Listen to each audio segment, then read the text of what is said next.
you know, certain stuff that makes, as a conversation is going, it makes it go. Yeah, make it flow. Yeah. Oh, you ready? Okay.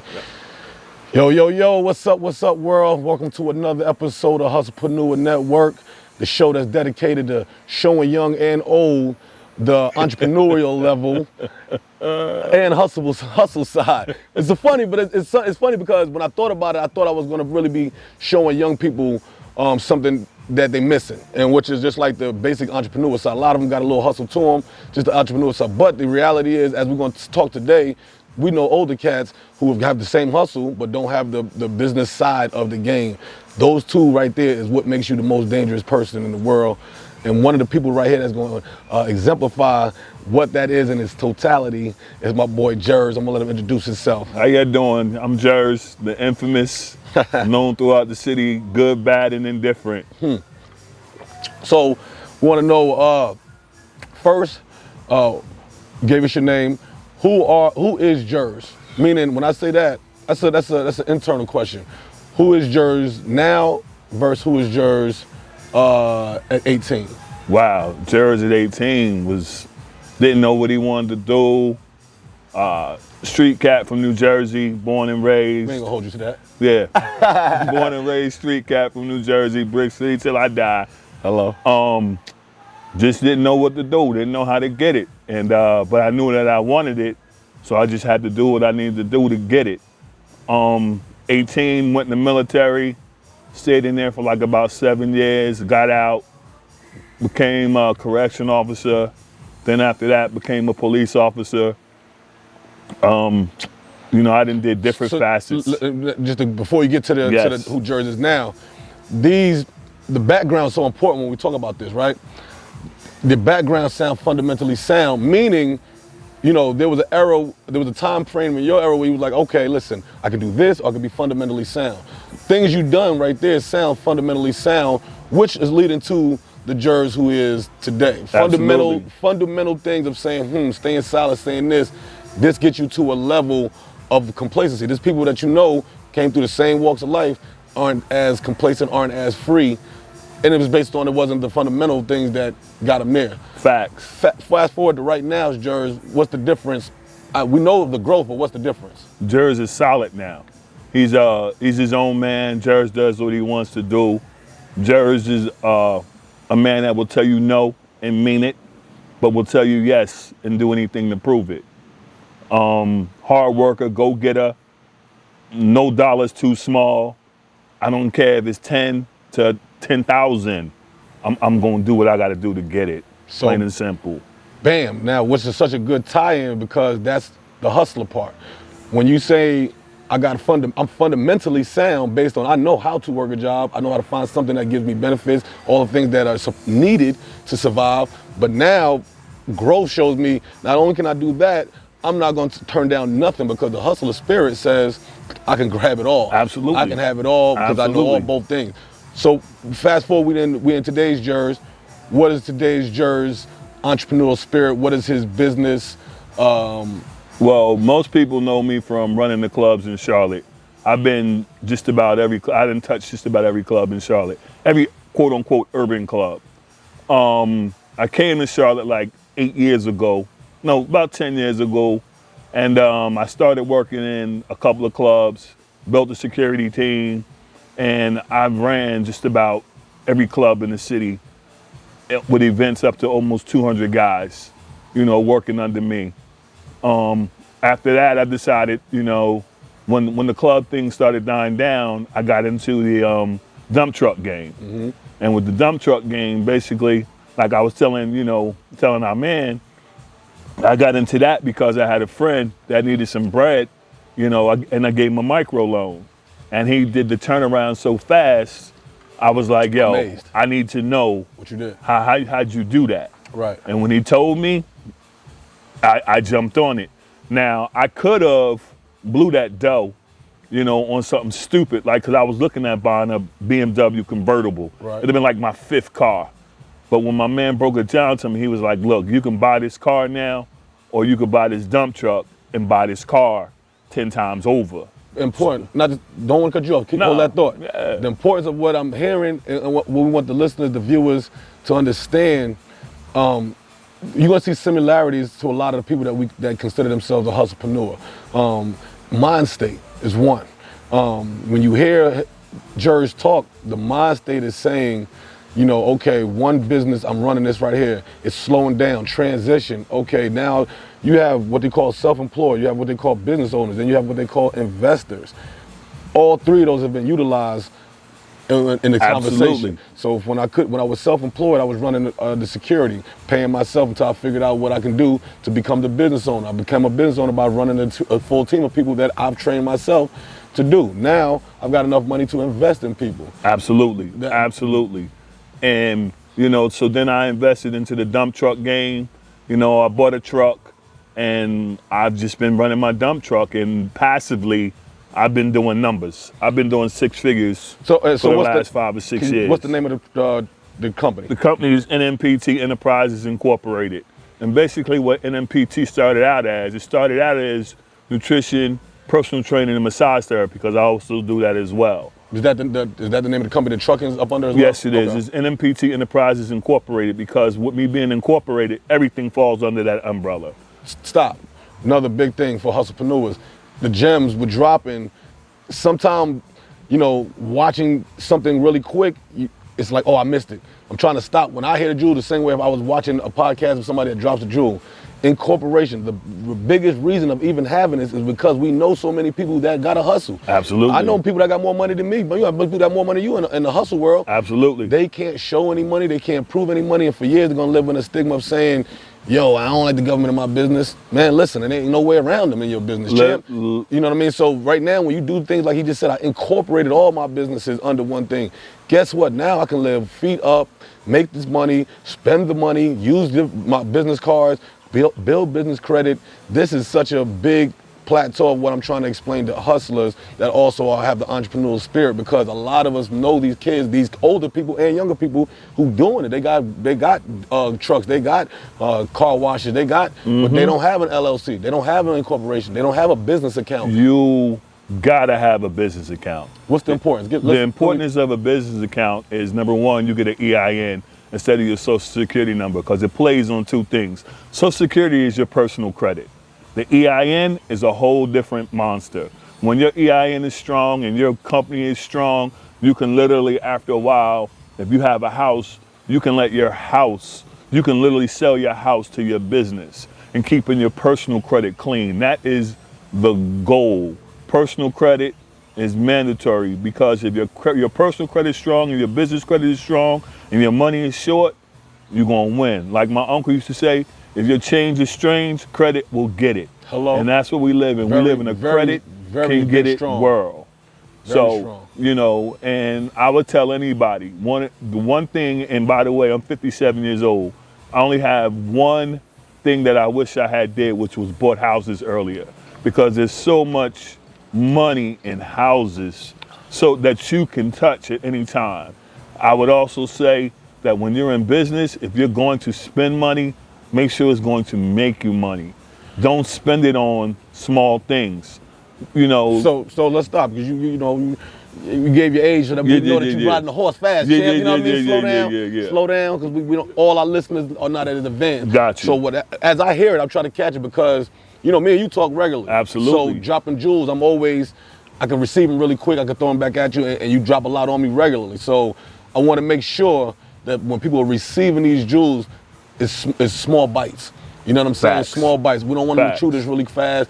Small bites, inherited, because what happens is when you hear something, you got to process it, digest it, and really be comfortable of understanding of what this person is saying. And what I'm trying to do for most part is make it for people relatable to the fields that we know of. So we know of people that when they come from a background of saying, okay, I did military, I've done security, I've done this, I've done that. That's a person who's done everything. That's one of those kind of people. That's everything. Yo, I've done everything to make it.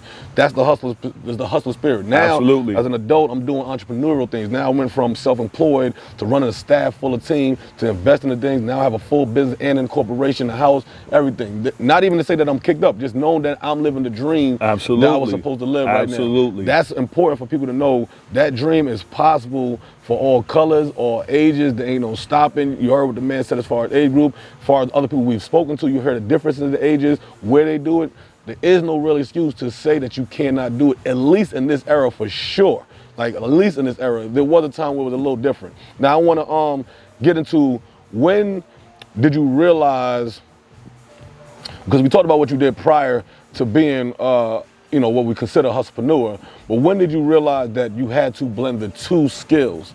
Meaning, when did you realize, all right, I know I'm an entrepreneur, but damn, how do I put the hustler part in this to make this make sense? In order to, in order to do that, you gotta have a hustle. First of all, hustle means drive. So you gotta have drive, no matter what it is. And I can honestly say, like, a lot of the people that they talk to or have talked to, you know, probably can't relate because they're like, you know, college educated. I'm a GED cat. You know, went to school, hated it, did a year, hated it, got out, you know, and that's when I went into the military. And the military taught me discipline and focus. It taught me that, you know, I don't want to be what my father was. No disrespect intended, but I just didn't want to be that man. One who always struggled, could never get what he wanted, was a womanizer. You know, that's what he lived off of. So I'm an independent cat who does whatever I choose to do. Let me say that. You said a few things that I want to touch on. Yes, sir. The first thing, I'm going to go in order, was the college part. Now, let's be clear. I know what he's saying because we talk every day. But you can have hustles in college. He's basically saying that just wasn't what fit his style. Style of frame. Exactly. I went to college 3 years. Fortunately, I got kicked out of college. But in college, for sure, I hustled the whole time. Part of the reason why I was put out. But the fact of the matter was juggling two things. Trying to make mama proud with saying, oh, we're going to do this. But doing what I knew that needed to be done because ain't nobody sending no bread, ain't nobody doing anything. Absolutely. So, okay, now we're trying to figure out, all right, how do you stay on the dean's list and stay making sure that you're getting all this bread at the same time, which is a hustle in itself. Absolutely. So to clear that, I know what he was saying. I just want to make sure that people know not going to college or going to college does not separate you from being a hustler. Absolute college graduates can learn how to hustle. Matter of fact, I know a lot, we'll be showing a lot of examples of people who actually went to college, and after college, they realized multiple hustles, they learned the foundation, whereas the military, which always provides a great foundation of discipline, is what set the tone in this position. And there's other ways for people to learn the discipline because the being institutionalized of it is where it is, like the scheduling. Absolutely. That's what somebody does. So college does a certain scheduling, Army does a certain scheduling, being independent does a certain scheduling, prison does a certain scheduling. Absolutely. All these people do a scheduling to where you get to where I am scheduled. Absolutely. That is a base. When you can give that base, now it's time to say, where do we get from to that spiral legs from hustling? One thing I heard you say, okay, well, my dad didn't say, I don't know him personally, but I didn't hear you say anything about him hustling per se. So what that meant was there were certain things that he didn't have or you may have wanted that he didn't provide. Absolutely. That goes into the embedded brain of saying, when I get here, I want to do this. A lot of goes back to the mindset of saying, and that doesn't mean everybody takes that mindset. Some people take the mindset of saying, my dad only had A. If I got B, I beat him. Absolutely. You know, and that's how they live. So when their generation come up, they're like, oh, we only have B, which goes into a conversation we was having. You know, the A is so important because it controls what's going to get the Z. Without an A, it ain't gonna be a B. So whoever starts this life off, you're making it harder all the way as your great kids come down, or your next generation, or your friends, or your family, your friends, nephews, nieces, these kind of things. So yes, importance, just to wrapping that up, was hearing your dad in that conversation of what changed your mindset. In the college, I was bringing up to saying the discipline that people get in college was what you got. I got it through the military. Got it through the military. Which I also go to say that no disrespect to anyone that goes to college, but college is not for everybody. People have different learning traits. You know, so that's why a lot of cats go to college and they get bored because it's not stimulating their mind. Some people learn with their hands.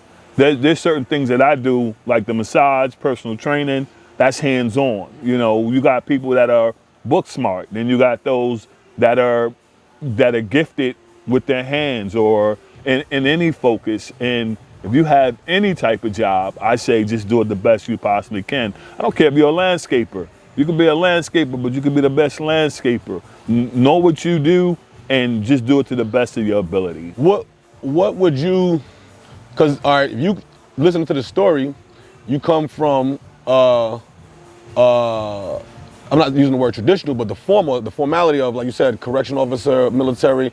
There's some real, systematic, Absolutely. stages that goes into those jobs. Absolutely. Those jobs are jobs that require majority of your time. Absolutely. Correction officers work 16 hours a day. Absolutely. The military, Even more. we don't see you Even at all more. for months. Even more. So these jobs require a lot. Where did you, when you left these jobs, where did you find a way to say, I need to hustle, meaning how do I get multiple things under my belt? Where did you, because that right there wasn't that, Honestly, you couldn't walk away from that. Most people don't walk away from that besides with a pension Absolutely. or a 40-year career. Absolutely. So what made you say, I can also do What something? made me say, was just looking at the numbers. Spending 40 hours a day working for somebody else. 40 hours a week working for somebody else, when you can add your own and literally double up on that money, triple up on that money. Most people most hustlepreneurs are not afraid to take risk. That's the thing that you gotta do. You gotta take a risk. You might fall, but you gotta get back up. You gotta keep pushing and, believe in yourself. You gotta have faith in self. Who was an inspiration to that you seen and said, damn, he a entrepreneur, he getting it, and from whatever field. Honestly, my family is actually woman dominated, and it goes back to my grandmother.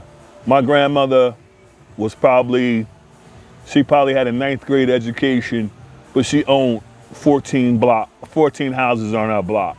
She worked for the city. Tough. Every mayor, every councilman, you name it in the city of Newark, they all came under her tutelage.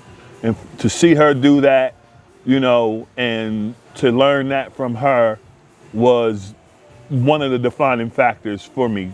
Because most of the men in my family were players. The women were the strong ones. And I'm not saying that men are weak, but that's just how I came up. So my strength and my drive really comes from my grandmother. She's the one. It's funny. My mom is also, and not to slight my dad at all, because visually I didn't see my dad all the time. I knew he wasn't a bad person. I could speak to him, but when you grow up with a dad, you know all the things. So Absolutely. I learned later that all the things that I'd done, he had already done. So it was kind of innate. My mom, I've watched her literally juggle 4 or 5 different types of incomes. So in my mind, I've never seen them thrilled about working, more thrilled about the grind, of making sure that everybody was satisfied and doing that kind of thing. Absolutely. And that was what always has been in me. That's why working, the spirit never set into me good. Like I did jobs when I was 14, 15, you know what I mean? Like I felt through those rains. We did summer jobs, this and the third. I never was anything consistent long term, but I always knew that, all right, we got to get some bread sometimes. So I would work to get bread, and then I'm going off to do some other things to get some more bread. But I'm only filling the tank up to say, all right, y'all give me this, because I don't have the tank at the house. So if the tank gonna give me y'all tank, y'all got a good 2 months out of me. I'm gonna be the hardest worker, and then I'm out of here. Exactly. You know what I'm saying? I'm gone. I don't want to hear nothing, and that was always my thing. And I felt like that drive always kept me to move into another circle, which. The one thing that people don't realize is how hard that grind is, the pitfalls. So when I'm brought to act now, I'm thinking about the pitfalls, right? So I think about when you decide to shift and say, I'm no longer having this. The people love the safety net. The safety net of which is the weirdest part, is because there's really no safety net. I've been at jobs and been the top person and been fired. So there really is no safety net. There's just somebody taking all of your money and saying, we will pay all your bills for you and give you what's left, since you don't know how to do that yourself. Absolutely. Now, when I realized that, I was like, okay, well, I can fail my own. That's not a problem. Pitfalls. Give us one of your pitfall that it was one of those like, fuck all, it's over. I don't give a damn what's going on. And I'm talking about in there when you were as an entrepreneur world. In the entrepreneur world, one of my biggest mistakes was investing in someone else's dream.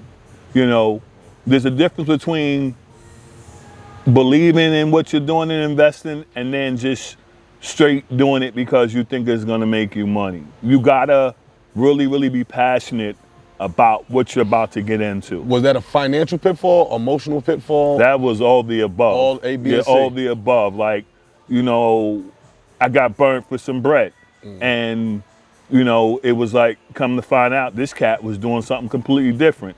And what I've learned as well, too, is that you treat everything as business. Hello. When I say everything, from a marriage to any relationship, it's all business. The ship part. It's so strong you said that, because I use this term with everybody, including my lady, mama, everybody. Fair, not nice. Absolutely. Fair, not nice. And mine is business, never personal. You know, never personal. People could take that and feel some kind of way because of how long that phrase has been around. But being fair is actually saying you and I both walked away okay. You might not have been thrilled. I might not have been thrilled. Absolutely. But you didn't get burnt. Neither did I get burnt. Being nice, sometimes you're gonna get burnt. One of us will be burned. That's just like case in point. I say this when I'm going to purchase something. I'm not gonna pay a lot for this muffler. And what I mean by that is a true good deal is, to me, that I give a little, you give a little. But if you smiling and I'm crying, that's being nice. That's what I'm trying to tell you. I got rocked. I got rocked. That's what fair. And I'm not cool with that. That's what my whole term of fair, not nice means. Because being fair, I can walk away with the deal saying I came in with this deal, I negotiated this deal, I'm to my liking. It's first of all, we're in a dog eat. I tell us another thing as far as hustlepreneur, and this is the mentality that most hustlepreneurs have. They don't feel no kind of way when somebody says a dog eat world. Dog, it is. Absolutely. You feel me? So like either you're gonna get the better deal or I'm gonna get the better deal. So now mind you, when I talk to people and who are like-minded as myself, I come in prepared with a deal that makes sense. You may have something that can counter it, but you know when I presented it to you, it wasn't so much as he's trying to get me. Absolutely. It was more or less, all right, he got a little leverage, but let me see, does this help me out a little bit? Absolutely. And if it doesn't, then let me just move his leverage a little bit and we'll come to mutual ground. Because I like it, but it's got to make sense for me. Absolutely. That right there is one of the biggest takeoffs of a mentality of what you'll see in most of the people that we talked to and interviewed as far as hustlepreneuring, is just like, you have to make sure that you know, like you just said, business not personal, you have to know that you're on the menu or you are providing the menu. Absolutely. You know what I mean? And if you're not, and that's not to say that one day you will not be on the menu. You've been food before. Absolutely. I've been the food. And it's not to say, every time Absolutely. you've been food that it's been like you've been chewed up. It's just sometimes you just you didn't have the leverage. But here's the thing with that, every time I quote unquote have been the food, I also learned a lesson. Learn your lessons and remember them. Don't forget them. You know, if you see something that you've seen before, let a flag go up. Remind you of what happened before. You know, you gotta be your own person. And like I say, my main thing in life is I say no and I mean it. You gotta be able to say no and mean it. People will say no and then you can, put enough pressure on them and waver. But if it's not for you, it's just not for you. What do you see? How do you see yourself in 5 years? And when I'm asking that question, I'm saying that in a personal space, a family space, and a business space. And if you don't have answers for all those, just in whatever space. Oh yeah, but I rock on 5-year goals. In the next 5 years, I see myself with about 2 or 3 trucks. I see myself with properties. These are all the things that I wish I had did it when I was younger. Because see, with me being 57, and I say it all the time, I'm closer to the end than I am the beginning. So therefore, I see all these things and I also see it as building a legacy for my family. You know, a lot of us want to live just for ourselves, but you have to live for your family. And it doesn't mean your wife or your children. I got nieces. Right. I want them to not have to do what I had to do to get where I'm at. I want them to walk into it good, like our counterparts do. Question. You know? So people know, because this is an important part of that part, Jim, what is it that you do personally to make sure that you can get to those goals? The first thing I do is I get up 4:30 in the morning and I meditate. I pray, I focus, and I decide which path I'm going to take. And then I take that path. I don't let nobody run my race for me. I do it at my speed and at my movement. And if they think they're going to do that, then I automatically X them out of my circle. because you're not on my wavelength. Are your goals visual? My goals are more, right now I have all the quote unquote the accoutrements. What I'm looking for now is a peace and a balance. That's what I'm looking for. So they're not visual, they're more spiritual, they're more Well, I meant- next level. Meant written out. Do you have them written out? Oh, That's what I meant absolutely. by that. That's what I meant by All that. my, Sorry about that. my goals are written out because when you write something down, and this is something that I suggest, you write it down, because when you write it down and put it on paper, sign it. Because what you've just done is you made a commitment and a contract to yourself. And if you can't be true to yourself, then you'll never be true to anyone else. And it's an old saying, a goal in your head is just a dream, a goal on paper is a plan. Absolutely. So make sure you sure you have a plan. So yes, I'm glad I wanted to bring it up as far as just making sure people know the goals you got are obtainable based on you can see the goals, meaning they're written down. Cats, this is the reason I'm bringing it so strong, because I know personal brothers, cousins, friends who got goals and say, yo, I want to do this. And then 2 months later, yo, I want to do this. Oh, you didn't write your goal down. Absolutely. You didn't. I can hear it because you changed. Not that there's nothing wrong with changing or shifting, but you didn't even work on the first one. And I can tell because you didn't write down, you don't remember. So if I would say, hey, what happened to this 2 months ago? You'll say, oh yeah, you didn't write it. Exactly. The importance of getting to another step, writing, seeing, conquering. Absolutely. Conquering. Absolutely. Because once you conquer, you it's like standing on something like, I did it. You know what I'm saying? And with me, I run off of an acronym. And this is something that I learned in the military, law enforcement, and it's called the OODA doctrine.